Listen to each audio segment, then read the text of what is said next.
We know that true crime is dark and disturbing, so why do we love to watch? And are there real-life consequences for the genre's explosion? Welcome to WatchMojo, and today we're examining the evolution of true crime. We'll be splitting this video into 4 parts: crimes of the century, serial killers as celebrities, police and copaganda, and the rise and fall of the genre. If you love sitting in the dark listening to tales of real-life murder, you're not alone, and this video is for you. Eric and I killed our parents together, so I'd say that makes us pretty close.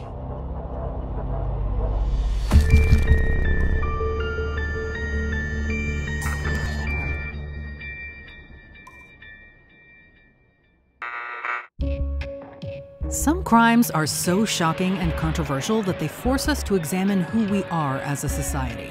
But with thousands of crimes committed daily, how does one particular crime become a cultural moment? Just another frenzied day for the swarms of journalists feasting on the story of the decade. We can define crimes of the century through examples: the Black Dahlia, the Unabomber, the Casey Anthony trial. These sensational crime stories generate culture-wide discussions about the meaning of good and evil, truth, justice, and moral responsibility. We, the jury, in the above entitled action, find the defendant, Orenthal James Simpson, not guilty of the crime of murder. A crime of the century is a story, and the way the media tells this story affects how we understand it, and in turn, how justice is executed. You can only imagine the pressure to have this crime solved. A lot of people didn't do their jobs. We falsely convicted them, and we walked away from our crime. Of course, there have been highly publicized crimes throughout history: the Jack the Ripper murders, Butch Cassidy and the Sundance Kid's famed robberies, the Lincoln assassination. But the term trial of the century was first used in reference to the Lizzie Borden case of 1893. Borden was charged with the slaying of her father and stepmother in their shared home near Boston. The brutality of the act, rumors of a strained relationship between Lizzie and her stepmother, and the affluence of the family all placed this case at the forefront of crime convo. How could a fine young lady blast a hatchet through her parents' heads after all? Did you kill father? Police misconduct, a botched investigation, and improperly documented evidence led to Borden's acquittal, leaving her the, quote, happiest woman in the world. But not without swirling rumors and public speculation. To this day, Lizzie remains the prime suspect in this case. I am innocent. I leave it to my counsel to speak for me. Theories about her psychological state or motive have spiraled in the media for decades, ranging from fugue states to a relationship with her maid, or revenge for being asked to wash windows on a hot day. While the facts of that day have perhaps died with the victims and with Borden herself, legends surrounding this mystery, this justice unserved, endure well into the 21st century. Fact and fiction blend in imagination. Is this a story of a feisty young woman seeking control of her house? A psychopath who walks calmly among the upper echelons of New England society? An elaborate ruse to cover sinister or socially upsetting truths? The story has taken on many lives in the media, casting the reality of events in different hues for the entertainment of consumers. Give me the hatchet. God damn it, Maggie, give me the hatchet. So what sets this crime apart? Why is this a crime of the century? Well, let's look at the themes. Extreme violence, allegedly committed by an atypical perpetrator, an affluent young woman, involving members of the upper class. Violent crime in a quiet neighborhood, police misconduct, and explosive legal results deemed contentious by the court of public opinion. It's mystifying and shocking. Other infamous cases also touch on these same themes. Think the Lindbergh kidnapping, the O.J. Simpson murder trial, and the wrongful conviction of Amanda Knox. Do you know anything? No. I don't. I wasn't there. Again, with these cases, there is a difference between the core facts, the legal truth, and the narrative webs woven by the media. It's a business for the media. It's a business for the people selling t-shirts.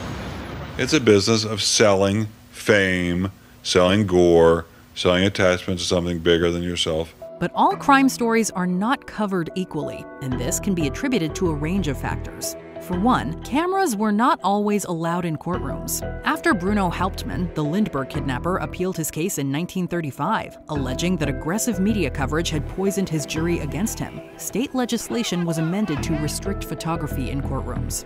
While the judge dismissed Hauptmann's claim, he did raise a good point. The way evidence and the accused are presented can manipulate their significance to those who perceive them. This is true in both trials and in the media.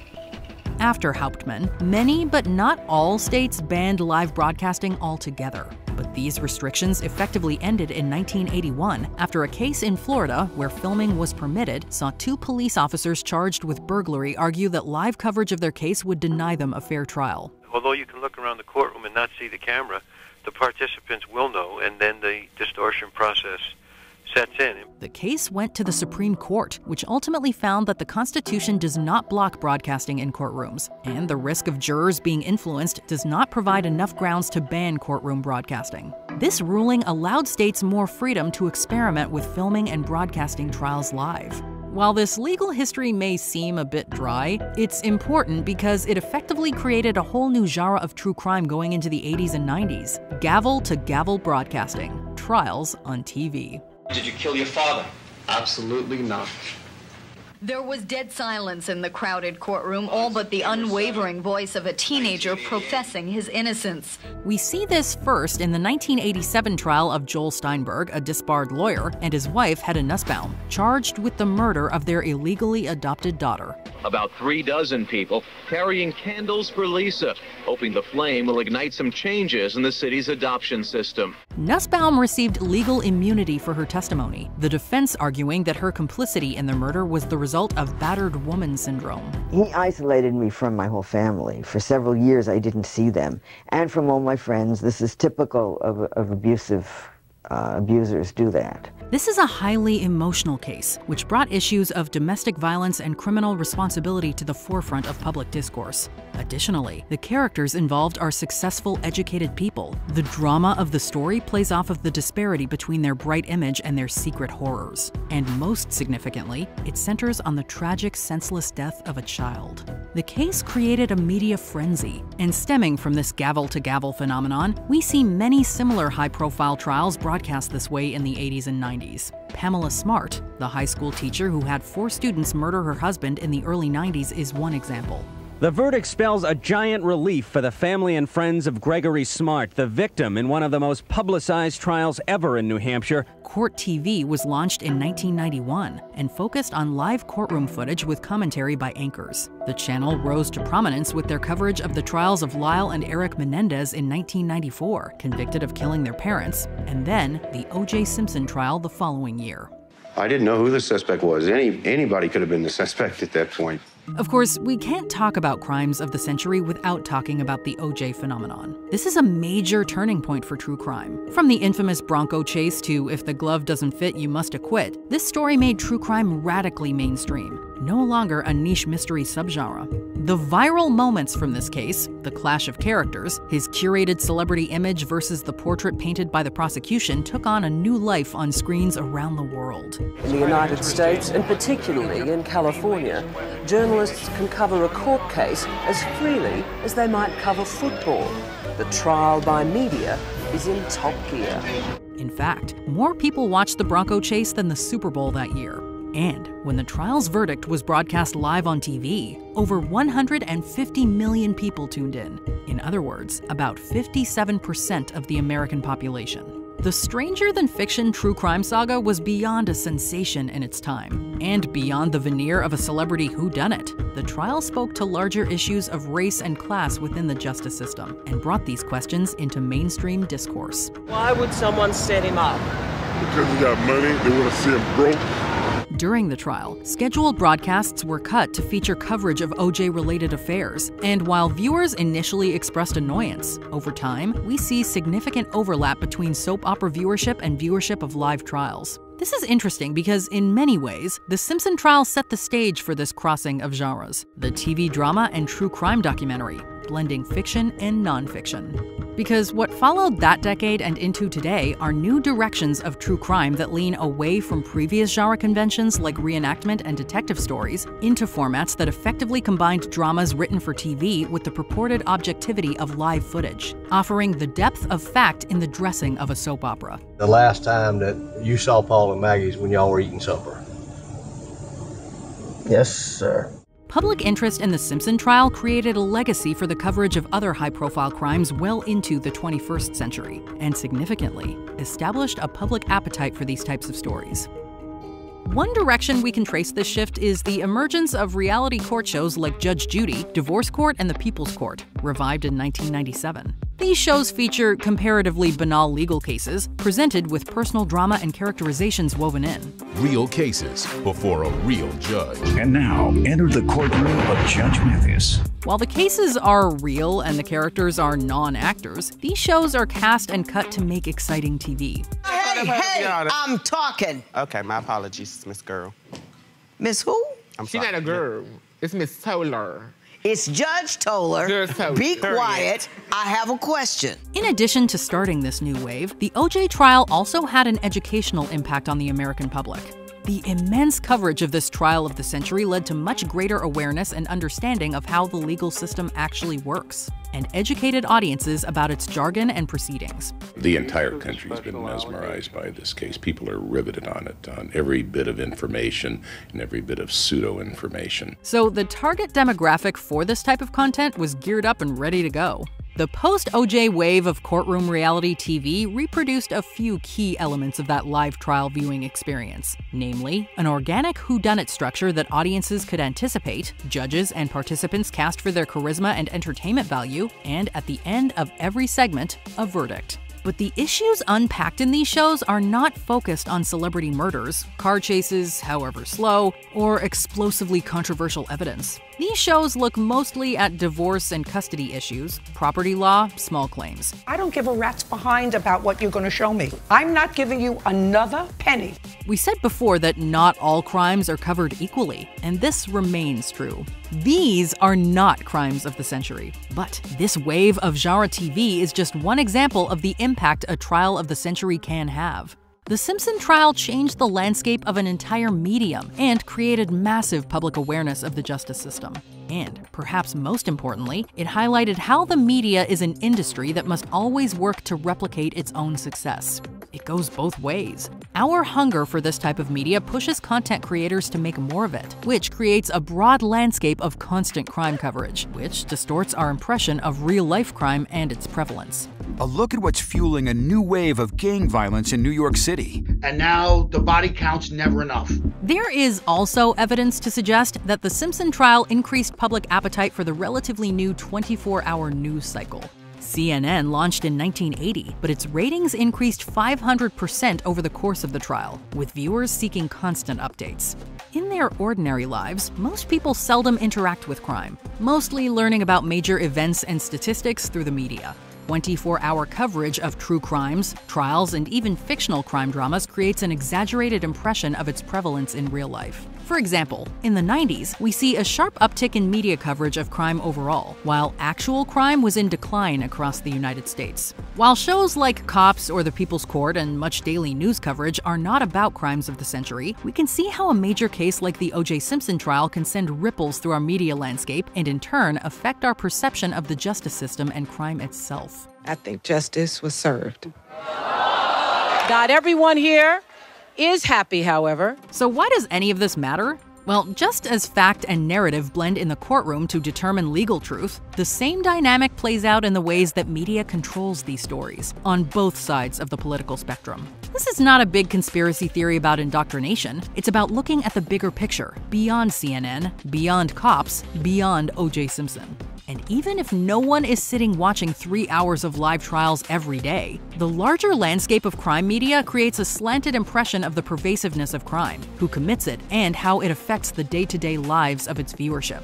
These impressions play into people's feelings about the effectiveness of the criminal justice system, as well as political questions about the death penalty, sentencing, and police funding. Bail reform is a divisive topic. We want to help you understand what's happening on our streets. Because crimes of the century are not isolated events, but are connected to the biggest questions of the culture at that moment. Our audience has been here most of the morning waiting to see the verdict, and lots of people, as you saw, had some pretty strong reactions. We can see how the Harvey Weinstein scandal contributed to the rise of Me Too and cancel or accountability culture. Survivors and activists calling the verdict a moment of reckoning for the Me Too movement. Rose McGowan tweeting, "Today is a powerful they and a huge step forward in our collective healing. Derek Chauvin's murder trial spoke to deep historical issues of race and police brutality, and how the justice system repeatedly fails people of color. They are dying! They are killing our people! Change has to happen! A crime becomes a crime of the century because of the questions it raises. Who are we? How do we define good and evil? How do we define justice? How do we make our society a better place? This is real life. This woman really died. But as we chew on these heavy hitters, we also need to keep in mind that there is a difference between the truth and what we see on TV.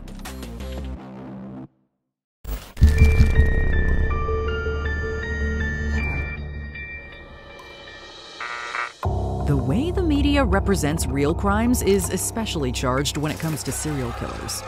To say a serial killer is a celebrity is not to say he's an admirable character. It's to say the way we talk about them, think about them, and represent them in media is comparable to how we talk, think, and represent other famous figures in pop culture. But how does this impact our understanding of crime and justice? In an era so saturated by media, does the line between actual crime and true crime start to blur? Every news organization across the country was now interested in Ted Bundy. Serial killing has pretty much existed everywhere and always, but the English term was coined in the 1970s. While there is some debate about who exactly named it, what's important for us here is what it describes. Monster, right? But what do you really know about him? A serial killer is generally understood to be a murderer with 3 or more victims, with a time gap between so-called killing events. This is what separates them from spree and mass killers. Spree killers operate in a short time frame, and mass murderers are more interested in scale. Pop culture interest in serial killers is generally thought to have started with Jack the Ripper in the 1890s. These killings in the Whitechapel neighborhood of London generated tons of pulp media, rumors, stories, and general cultural hullabaloo. But the fact that the term serial killer entered the law enforcement lexicon in the 1970s is not random. This marks the beginning of what has come to be known as the golden age of serial killing in the United States, 1970 to 1999. It's happened in New York. The son of Sam killer terrorized the city for months. With a .44 caliber revolver, he shot couples in parked cars. Famously, John Wayne Gacy, Ted Bundy, the Golden State Killer, David Berkowitz, aka Son of Sam, Jeffrey Dahmer, BTK, Richard Ramirez, the Zodiac Killer, and others were all active during this period. Investigative historian Peter Vronsky claims that over 80% of American serial killers were active during this golden age. Why? There is no one definitive answer, but this era generated a huge proportion of the true crime stories we consume today. So let's start with this. What makes a serial killer? You have to kill Eileen Wuornos because she'll kill again.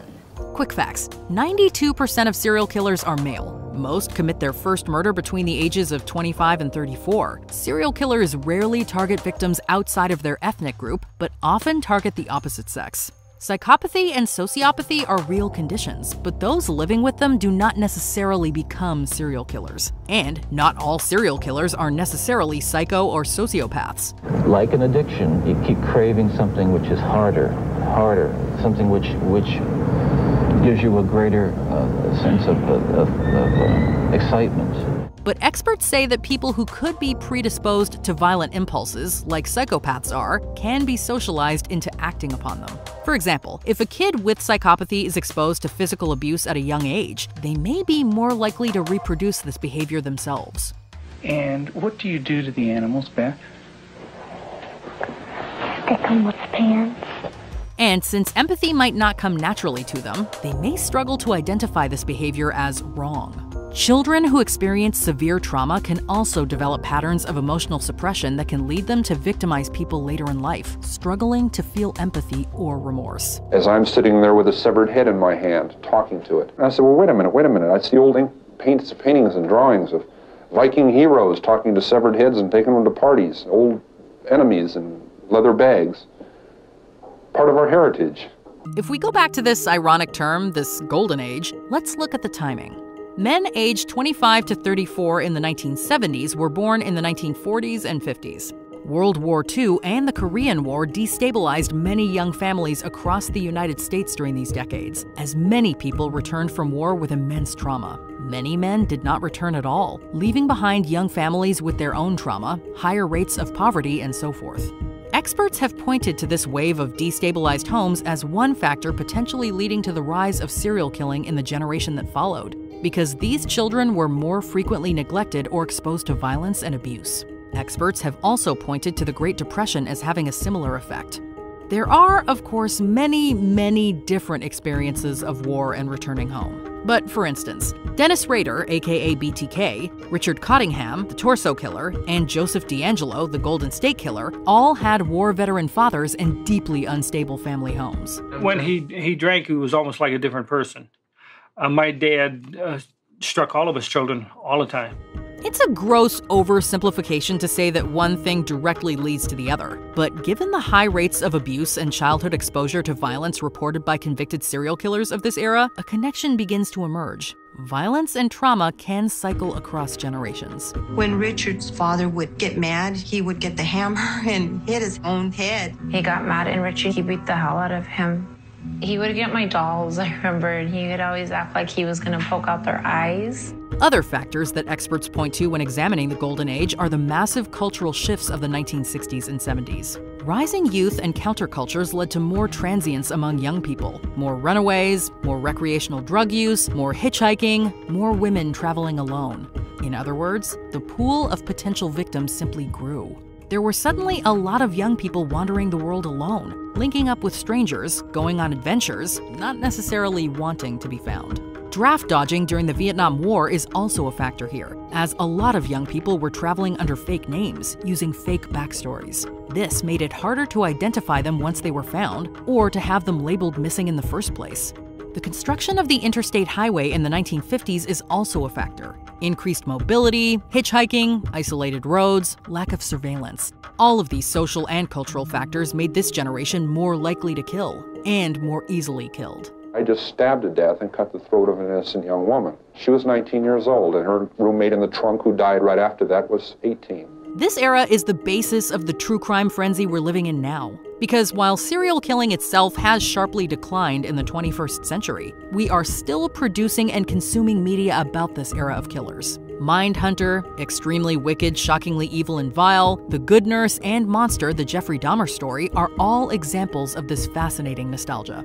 As these stories keep coming back into circulation with younger actors, cooler aesthetics, and more violence, these real-life figures become further immortalized in pop culture memory.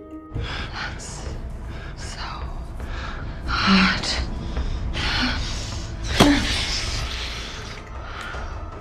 But the relationship between serial killing and celebrity culture doesn't just live in legacy. Serial killers, like the rest of us, are conscious of pop culture, Hollywood, politics, history, and so forth. These are the cultural factors that shape our social world, and celebrity culture is a part of that.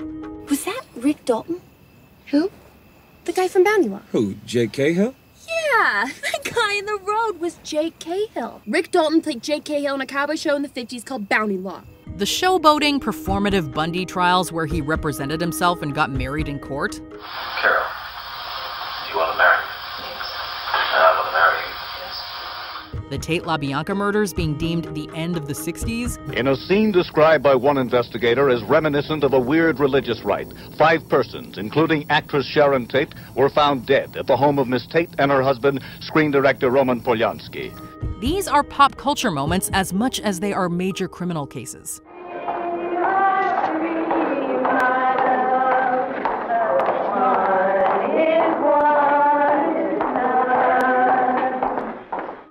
Even during this golden age, serial killers themselves were aware of their notoriety, their overlap into celebrity culture. Contrary to Section 78204 Florida statute, I'll plead not guilty right now, and you're... During his peak as a celebrity murderer, Richard Ramirez signed his artworks Richard Ramirez, Night Stalker, reinforcing his public persona, his brand. Do you think it's a little strange that these women are coming to see you?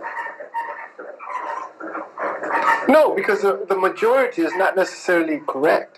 Dennis Rader suggested his own title, an acronym for Bind, Torture, Kill, in his infamous letters to police. As Dahmer's murder pad was discovered by police in 1991, media rights were allegedly being sold within the hour. Exceptional acts and personas, public panic, and explosive media coverage converged to make killers into celebrities. Why were you in the courtroom today? I just wanted to see what he looked like. I think he's cute. In the early 1990s, several factors came together to bring serial killing to the center stage of media. First, as we've already seen, the actual real-life problem of serial killing during this era. Second, the increasingly sensationalized coverage of these crimes, with identifiable figures and personas attached to them. The third is actually the release of The Silence of the Lambs, the book in 1988, then the movie in 91. The 25-year-old daughter of Senator Ruth Martin, listed first as a missing person, is now believed to have been kidnapped by the serial killer known only as Buffalo Bill. Thomas Harris's characters and Anthony Hopkins' portrayal were largely responsible for a resurgence of pop culture interest in serial killing in the 90s, coinciding with the crimes of Jeffrey Dahmer and Eileen Wuornos, two super-publicized cases. This is when the golden age of serial killing starts to transition into a golden age of serial killer media. It creates a loop. Serial killing is happening, the media reports on it, serial killing becomes the thing everyone is talking about, the media capitalizes on the social trend by releasing increasingly bold, sensational stories, which in turn increases the social stock and marketability of real-life crimes and criminals. Taking my life like this and getting rich off it all these years. It was used for books and movies and shit. Ladder climbs, the re-election, everything else. I'm not giving you book and movie info. Reality and storytelling blend together in nonfiction media, amplifying the persona of the killer in the public imagination. What separates a serial killer movie from a slasher flick is who the audience is meant to identify with, the killer or the victim. Slasher movies are all about the terror of the victims and how we imagine ourselves in the scenarios we see on screen. Don't go into the basement, why doesn't she call the police, etc., etc. I'm calling the police! A serial killer movie is different. It is about the persona and the mind of the killer. This is who we identify with. Hannibal Lecter is a perfect example. Hannibal the Cannibal is not some guy in a hockey mask stumbling around with a machete. He is cunning, calculating, a master manipulator, a genius in his fields, both psychiatry and psycho-killing. First principles, Clarice. Simplicity. Read Marcus Aurelius. Of each particular thing, ask, what is it in itself? What is its nature? Crime media often paints these killers as exceptional, almost superhuman. Terrifying, no doubt, but also impressive, set apart from regular criminals. Hannibal, for example, is certainly a monster, but he's also a genius who outwits those who try to contain him. Jimmy, watch it, he's got this. He is the opposite of so-called degenerate serial killers like Buffalo Bill, who is cast as incoherent, queer-coded, living in squalor, incompetent. What's the lotion in the basket? A similar dichotomy can be seen in nonfiction coverage of crimes during the 80s and 90s. Murderer celebrities are often guys next door, middle class or affluent, active in their communities. Jeffrey Dahmer is intelligent and articulate. That is what makes him so frightening. The angle of their story focuses on their cunning, their ability to disguise their true form and walk among us, be part of our communities. Dennis Rader, for instance. Rader was out there in the community hiding in plain sight. In my mind, there was two people in that body. One of them was a husband and father, the Boy Scout leader. The other one was an absolute animal. On the other side of this dichotomy, during the same era, we see a massive wave of reality and nonfiction media about the police cracking down on lower-level crimes. Cops, for example, was shot overwhelmingly in low-income neighborhoods, showcasing arrests of mostly people of color and immigrants. Where did you just come from? The project. From the projects? Yes. It's when I go home, Papi. Well, are you calling me Papi again? By officer, Mr. Damiano. Celebrity criminals are often given an aura of exceptionality and genius, while the common criminal is anonymous, a symbol of moral weakness in opposition to the officers who arrest them. There are some serial killer celebrities like Eileen Wuornos or Ed Kemper who do not fit into the walks among us mold, but they are exceptional. Wuornos because female serial killers are rare, and Kemper because of the particular savagery of his crimes. But media coverage of their stories still reinforces the pattern. There is an angle to their stories that allows them to transcend common criminal tropes. I am an American, and I killed Americans. I am a human being, and I killed human beings. And I did it in my society. They're not mastermind geniuses. They are chaotic, tragic figures. My mother, Diane, let me tell you something. She plopped me out of her belly, left me with my grandparents, and we never knew her. I'm leaving. I'm glad. Thanks a lot, society, for railroading my ass. But this is also a trope that allows serial killers to enter into pop culture history. If a woman humiliates her little boy, he will become hostile and violent and debased. Period. In the 2000s and 2010s, we see characters like Dexter appear, a cool and sympathetic serial killer who audiences welcome as their protagonist.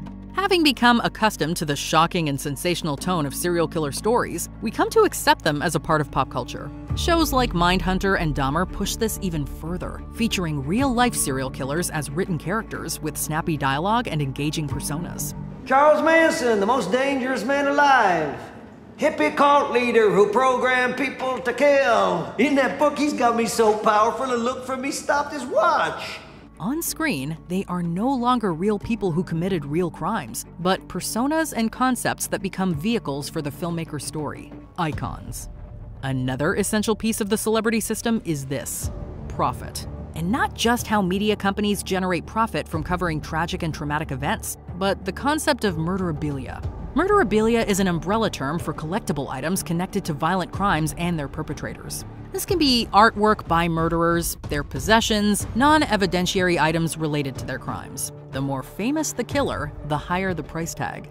For example, a painting by John Wayne Gacy, a colorful portrait of his own Pogo the Clown character, sold at auction for nearly $13,000 in 2022. After the release of Monster, the Jeffrey Dahmer story in 2022, Dahmer's actual aviator glasses went up for auction at $150,000 US. Like Marilyn Monroe's lipstick, the items are only as valuable as the image they conjure, as the ghost of their previous owner. Marketability is an essential part of celebrity culture, and while there are laws passed in the United States that prevent criminals from profiting financially from their crimes, it doesn't mean that other people can't. This feeds into and incentivizes further celebrity worship of murderers. Of course, Mr. Ramirez. Well, my pleasure to welcome you to the Hotel Cortez. Let me show you your room. Now, viewers who lived through these historic events might have a more nuanced reading of these true crime retellings. Maybe you watched those explosive trials on TV, or you remember seeing it on the news, so there's a clearer connection to real events. But for younger viewers who are learning about these events for the first time through aestheticized, bingeable, identifiable content, it may have a different effect. It was very realistic, but props to Evan Peters because he did so well. In the sea of docuseries and Dexters, we become more distanced from the understanding that these events are real. Real people died. Real families were destroyed. The pain that you caused my family, that was my baby boy that you took away from me. Many of those survivors are living and reliving their trauma whenever new content is released. Every time I think that I'm done with the story, new stories come out. Beyond that, it's essential to consider that there's a well-documented mental health crisis among today's young people, and treating real murderers as characters with their own misunderstood stories to tell can feed dangerous impressions about power and notoriety.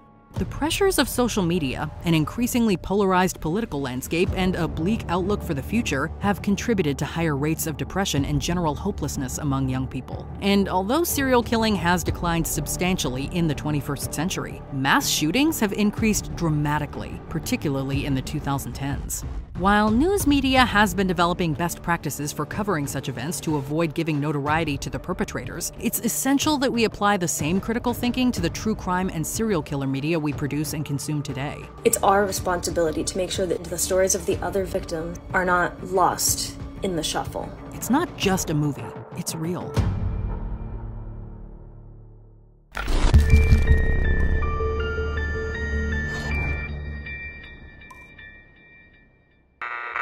The other major players in true crime are, of course, the police, sometimes as the heroes and other times as the villains.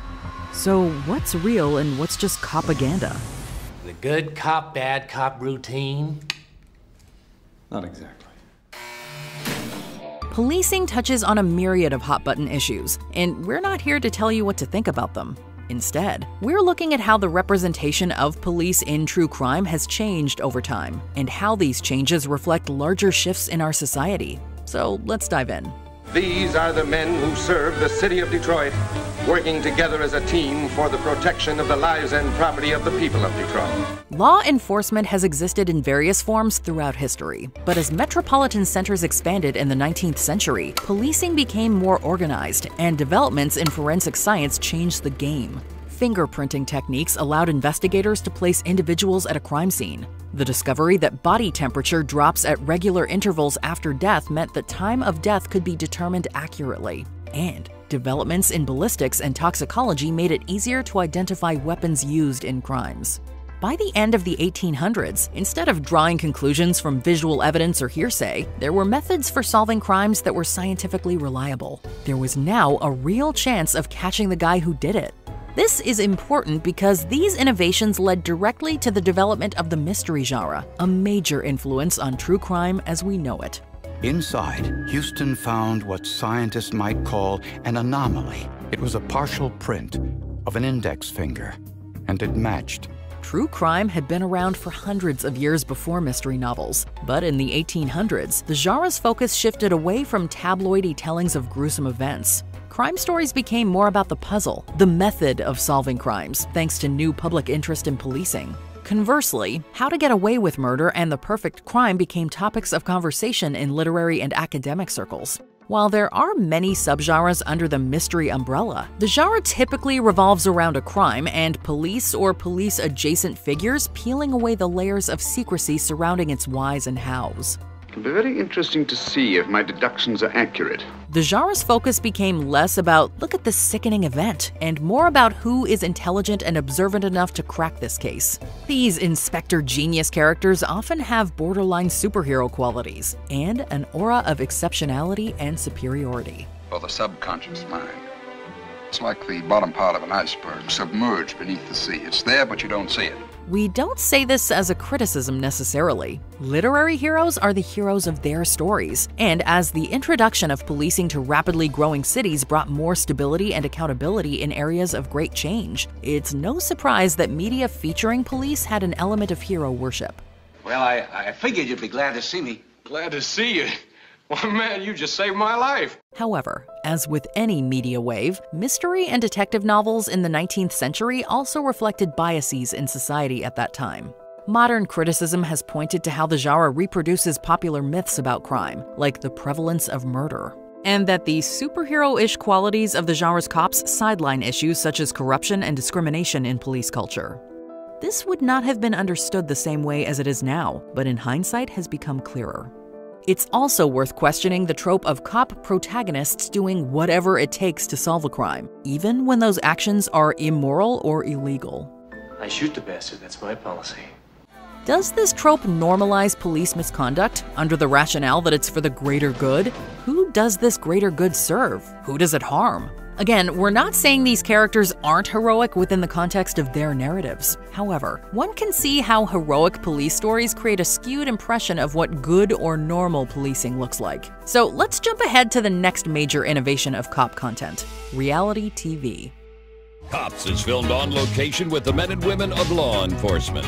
This is an essential bridge between mystery literature and the true crime docuseries we stream today. Specifically, let's talk about Cops. In this reality show, camera crews follow police during the course of their shifts, giving viewers the thrilling experience of a ride-along. It's a done deal. We're going to move in and do the takedown in this van here. Hold on, dude. Get out of the car. The lack of narration and background music gives it an air of unfiltered authenticity. Get on the ground! Taser, taser, taser! Get on the ground, man! Given the saturation of police reality TV since the show's debut in 1989, many might be quick to dismiss Cops as daytime trash, but do not underestimate its impact. Cops is one of the longest-running TV shows in American history, and its influence is enormous. Why are you so sweaty? I was watching Cops.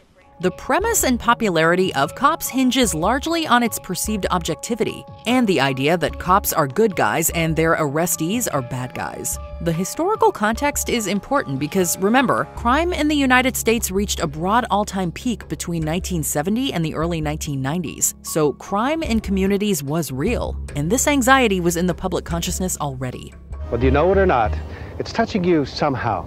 Just look around. Look what's happened. So a verite-style series where police arrest drug dealers and violent criminals seems like not only a positive for the community, but also has an aura of heroism to it.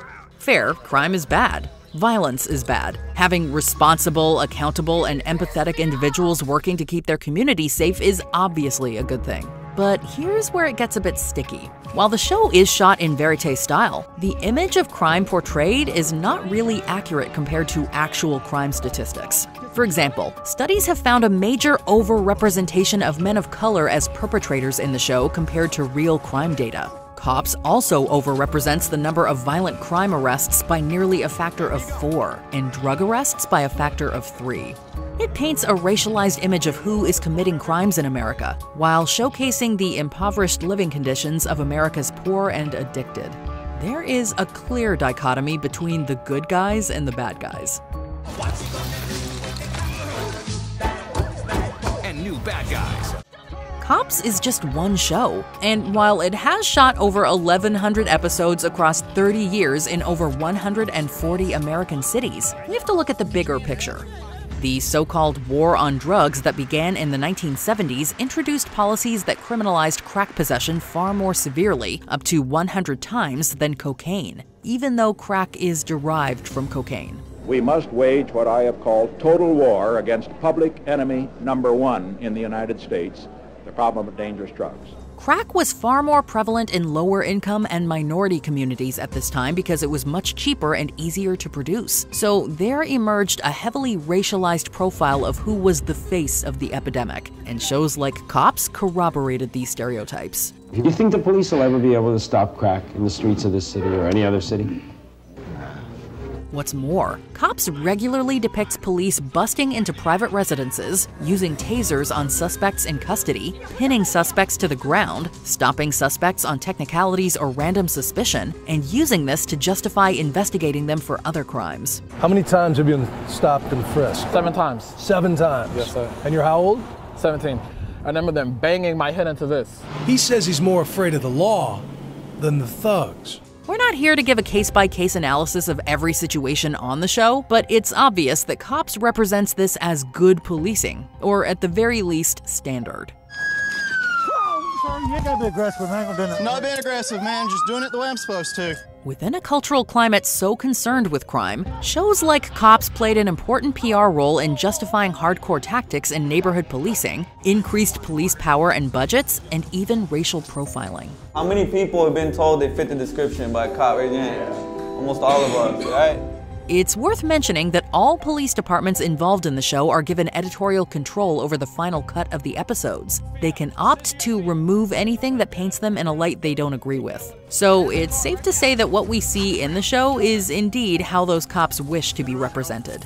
PR has and always will be essential for police because most people almost never actually interact with them. The publics they serve overwhelmingly form their impressions of the police and their effectiveness through media. So shows like Cops and Live PD provide entertainment, but also serve to paint police in a positive light. And reality TV aside, police departments themselves largely recognize media as an essential part of maintaining a positive relationship with the communities they serve. Communicating effectively about ongoing cases and being visually present in the community outside of active policing are legitimate ways the police use the media to maintain a healthy impression with their communities. HEAL is a national initiative that works to bridge the gaps between communities, law enforcement, and those impacted by the criminal justice system. In the 21st century, policing has become an increasingly polarizing topic, bound up with issues like systemic racism, gun control, the deeply political war on drugs, and the actual real need to protect communities from harm. This drug thing, this ain't police work. When you're at war, you need a f***ing enemy. And pretty soon, damn near everybody on every corner is your f***ing enemy. And soon the neighborhood that you're supposed to be policing, that's just occupied territory. The police reality TV genre has continued to explode, with seemingly endless action-driven shows like Live PD, police women of various cities, and cop-adjacent shows like Dog the Bounty Hunter. But an interesting counterpoint to this trend is the true crime boom of the 2010s, which typically leaned more into the thrills of mystery storytelling than the action-packed standards of reality TV. Many of the most popular true crime content of the 2010s, like Making a Murderer, The Keepers, and the podcast Serial, were heavily themed around police conspiracies, incompetence, or systemic inequalities leading to unjust outcomes. This wave of true crime approached police and criminal justice systems with a far more critical eye.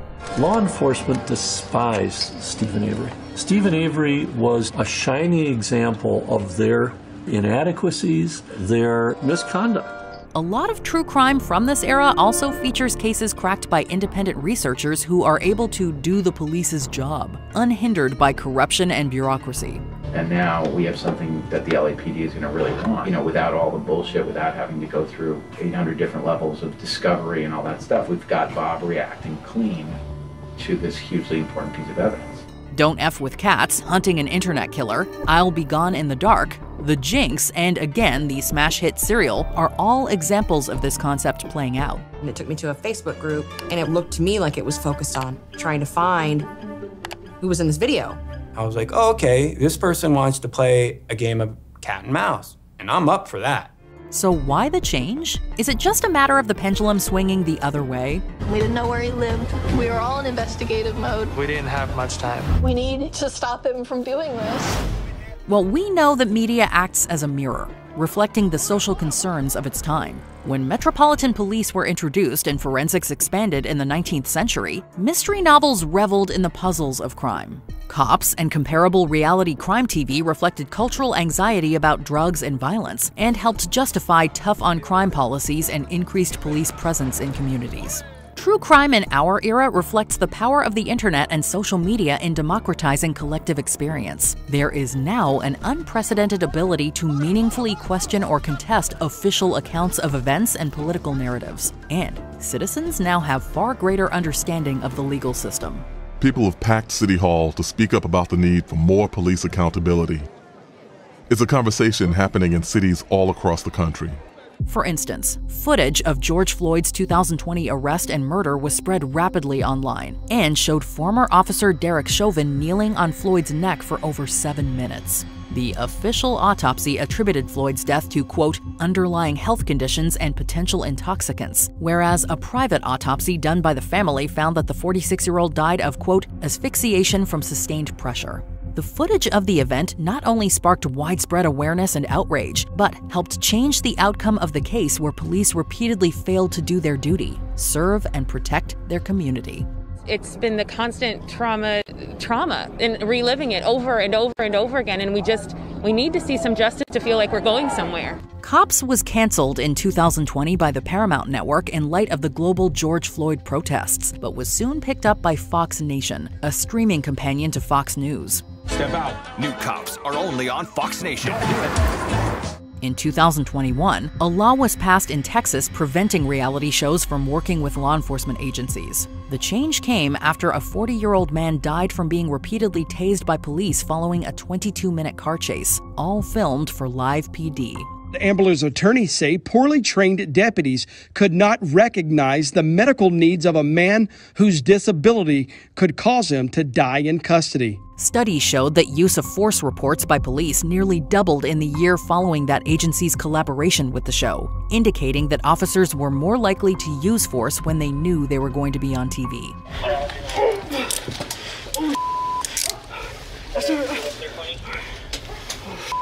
Regardless of where any of us fall on the political spectrum, we can all agree that the justice system should work to protect people from crime, violence, terror, and fear. Because policing touches on so many polemic issues like gun control, racism, incarceration, and so on, media representations of police carry extra weight. The polarization of how police are represented in today's true crime is a prime example of the way the genre embodies the cultural anxieties and issues of its era.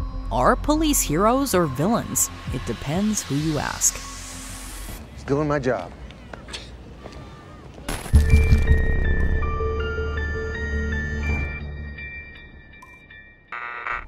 Whether your obsession is with the crimes themselves or with catching the killer, we've all experienced this tidal wave of crime content in recent years. So how did we get here? Where do we go? If you're watching this video, this is the start of something major. As we know, true crime in its various forms has been a staple of pop culture for hundreds of years. From 16th century sailors' ballads recounting gruesome murders to Netflix's latest miniseries, our morbid fascination with crime and brutality is pervasive. This is the fall of a dynasty, it's a fall from grace. There you are, scared for your life. It's either do or die. But throughout the 2010s, true crime exploded into one of the most watched and most talked about media categories, elevated from trash TV and cozy mysteries into a cultural force. Crime enthusiasts came from near and far for this year's Crime Con. WatchMojo published over 100 true crime videos in 2023 alone. But are viewers experiencing true crime fatigue? Are we over the serial killer cinematic universe? Where does the genre go from here? A 2022 study found 34% of American adults who listened to a podcast in the last year said they regularly consume true crime podcasts. The same study found that true crime was the most common topic between the highest-rated podcasts on Apple and Spotify. I did listen to Serial and I loved it. I'm on episode 5, maybe? I'm halfway in. Another 2022 study found that half of Americans admitted to enjoying true crime, with 13% citing it as their personal favorite. Murder show, I'm gonna watch a murder show. Late night true crime, this is my relaxing time. But with popularity comes greater scrutiny. The more a topic is discussed, the more viewers seek to unpack its nuances, like in this miniseries, for example. So let's talk about where true crime is at today. We can look back at landmark works like In Cold Blood and Thin Blue Line as benchmarks of modern true crime. But let's be serious. The true crime boom got real in the 2010s. As the streaming revolution began to take root, viewers and listeners started experiencing stories in new ways. We are in no way crime journalists or professionals, really. We're talking about the case conversationally as people who have been paying attention for a long time. For one, streaming makes content available to anyone with a password on their own schedule, expanding the potential viewer base considerably compared to traditional TV or film. Secondly, streaming is as much a part of online culture as it is visual media culture, thanks to the expansion of online fandoms and social media. Unsolved Mysteries Volume 4, Episode 2, this just released yesterday on Netflix. There's just no way that that was an accident. I don't know. What do you guys think? The internet provides new possibilities for engaging with the stories we consume, especially if their focus is on a mystery. A mystery is a puzzle. It puts the viewer in a position to hunt for clues, to draw their own conclusions in real life. Who doesn't want to be the one to crack the case? Did you make the bomb? No. Liar! It's a bank robbery, but it's a scavenger hunt. I did nothing. Who actually said, hey, let's rob a bank? We know how true crime media reflects the issues of its time. So what kind of widespread cultural questions can it generate in digital space? HBO's The Jinx is a great viral example. The series investigates the suspicious deaths of 3 individuals all connected to New York real estate heir Robert Durst. The show features a lot of self-reflexive moments, as filmmaker Andrew Jarecki explores his own working relationship with Durst, who's an active and willing participant in the production. If she was dead, I would not know where her body would be in the state of New York, or in the state of New Jersey, or in the Northern Hemisphere, or anything like that. And the ending is absolutely explosive. This twisty, independent investigation ultimately helped lead to Durst's arrest and conviction in 2021. The internet was lit aflame by the series finale, some hailing it as one of the most shocking moments in TV history. But what is of note for us here is the discourse it generated in digital space. Fans carried topics that are usually limited to academia, such as body language analysis and objectivity in nonfiction storytelling, into the mainstream. His tics are increasing. So that's showing that his anxiety is ramping up a little bit, his concern for what's happening. There's an issue here. That's an indicator of him lying at this point. Making a Murderer is another example. This milestone series generated major discussions about mental health and criminal responsibility, documentary ethics, and bias in police work. Over 500,000 people signed an online petition to the White House in 2015, advocating for a pardon for central character Stephen Avery. We're thankful that the story's finally out, the stuff that was shoved out of court. Showed them that we're out here fighting for them and that they're injustice won't go unnoticed. These are not necessarily activists or people linked to the case, but viewers who were moved by what they saw in the show. And that is the true power of nonfiction storytelling. Viewers are made to feel as if they have the complete story, an encyclopedia of the facts. And in an online context, fans find themselves in a position to take some level of action, to post something, to join an advocacy group, to get active in a forum, to sign a petition, to feel as though they too can be a participant in the execution of justice. Lambert began looking into what happened to Kristen, chasing down leads and tracking down anyone with information. I didn't know how many people were going to listen, but I knew that I could try to do a small part. Netflix's Don't F with Cats, Hunting an Internet Killer takes this concept even further. The series covers the internet sleuth-driven quest to identify an anonymous poster of animal cruelty videos, later identified as murderer Luca Magnotta. The core of this story is how random people online were able to identify this elusive figure, using clues from his videos. Oh, that looks exactly like the Petro-Canada gas station that I see in the photo, Luca. And guess what? That large gray cement apartment building is directly behind it.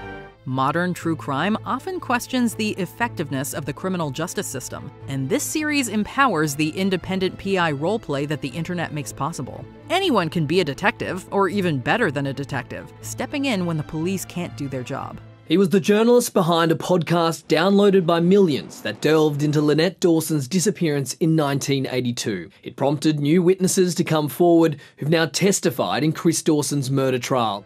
The internet allows viewers to themselves become part of the stories they consume. This isn't necessarily a bad thing, of course. The outcome of Don't F with Cats was positive, but this does mark an evolution. And what's interesting is how fresh technology brings new life to the content-consumer relationship in true crime, to the way audiences explore gruesome cases from a distance or try to crack a whodunit. Her story and its mystery captivating the nation. Each new development being followed with clues and explainers by people on social media. Some actually helping detectives put the pieces together. These are classic devices of mystery and true crime, but the internet allows consumers to dig far deeper into the nitty-gritty of the case at hand, easily accessing photos, archival documents, official reports, and bouncing ideas off other aficionados. Her death was undoubtedly brutal. And now it seems like there is a shift happening with people saying that now that they've seen the crime scene photos, they don't believe that Dee Dee deserved that. True crime fans now have far greater and deeper means to connect with it. This is inherently related to why we see a true crime explosion in this era. Podcasts are another tech innovation that contributes to this explosion. Radio may be somewhat passé, but the format makes content a hell of a lot more accessible when you're not planted in front of a screen. The podcast Serial, for example, is a major player in this true crime wave. An absolute phenomenon. The first podcast to win the Peabody Award, it holds a world record for the most downloaded podcast of all time. They like complicated stories about complicated people who do complicated things. Serial helped popularize true crime in podcast form, and its innovative storytelling kept viewers waiting with bated breath for the next reveal. This is another example of true crime being led by independent researchers, seeking to uncover problems with the system. And I've done all the reporting around him, so tons of soldiers, friends and family, people in the State Department, White House, just sort of like all over the place to try to figure it out. In the case of Adnan Syed, the central figure of Season 1, Serial's popularity got absolutely everyone talking about his case, and the investigation ultimately helped change its outcome.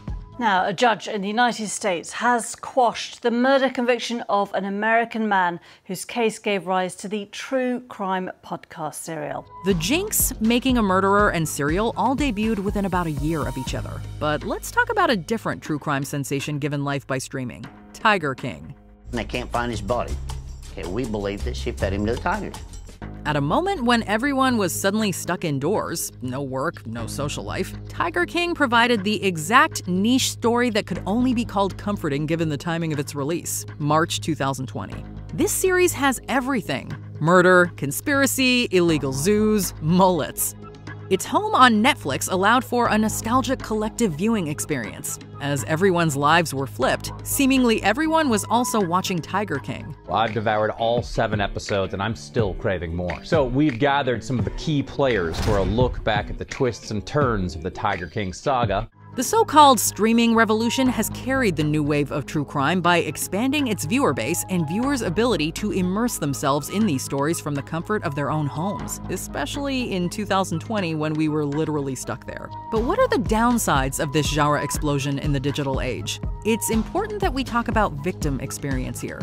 Are the victims of true crime stories ever really done justice through their representation? And what about the surviving families of victims? I did watch it. I felt it was over the top. They didn't need to present it the way that they did. I think it was insensitive for the way it was done. I think they glamorized it. We've already seen how shows like Monster, the Jeffrey Dahmer story, delve into the mystique of a murderer's mind. And yes, several of his victims are depicted in the show. But really, the series is not about them. Their identities, their lives, and the tragedy of their stories are not the center of the show. The focus remains on Dahmer himself. And so, there emerges a cycle of re-victimization, where the real-life victims are killed off for show, while the murderer gets a Netflix-backed famous actor deep dive. I sort of started with a blank slate with Dahmer. I wanted it to be very authentic, but in order to do that, I was going to have to go to really dark places. The real victims are just plot devices in Jeffrey Dahmer's show.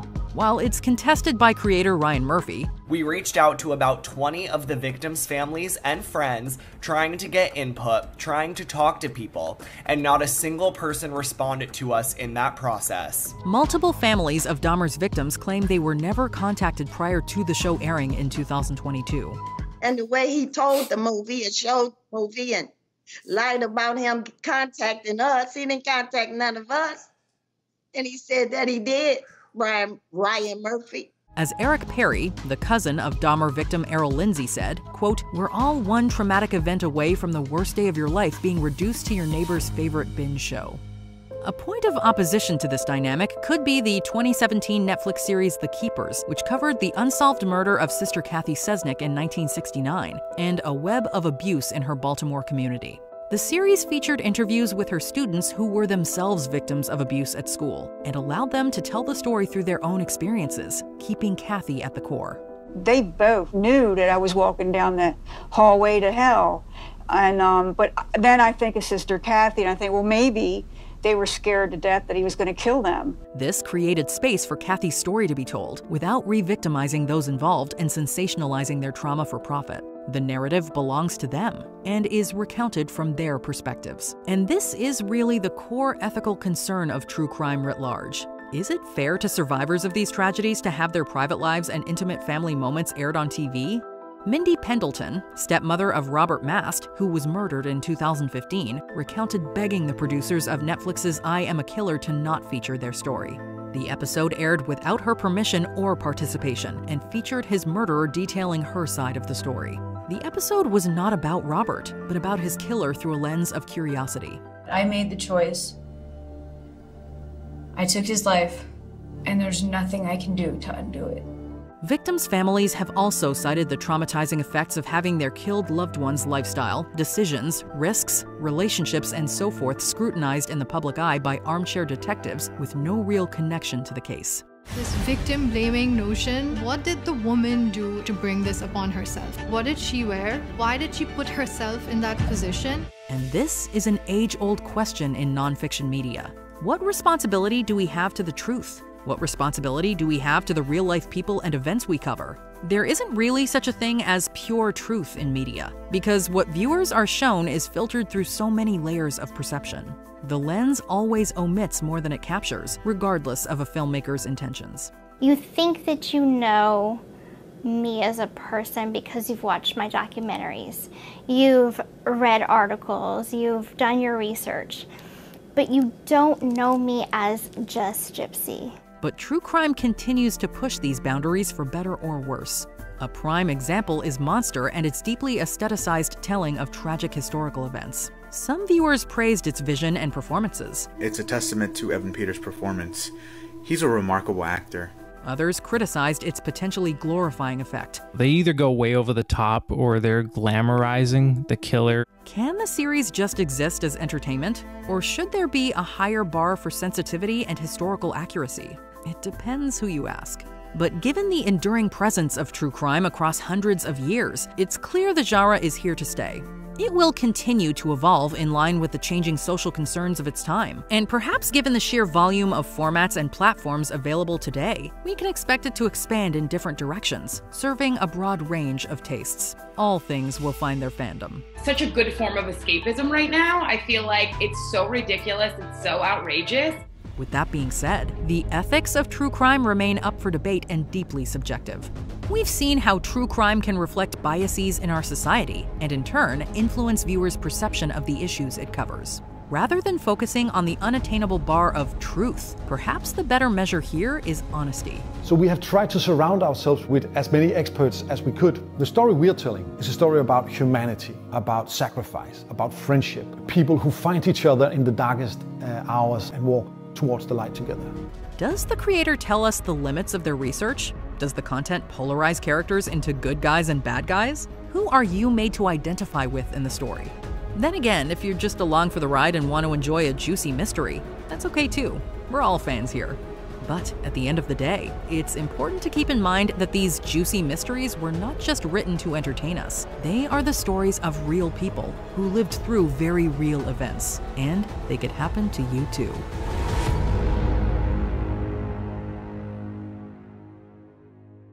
Check out this other recent clip from WatchMojo, and be sure to subscribe and ring the bell to be notified about our latest videos.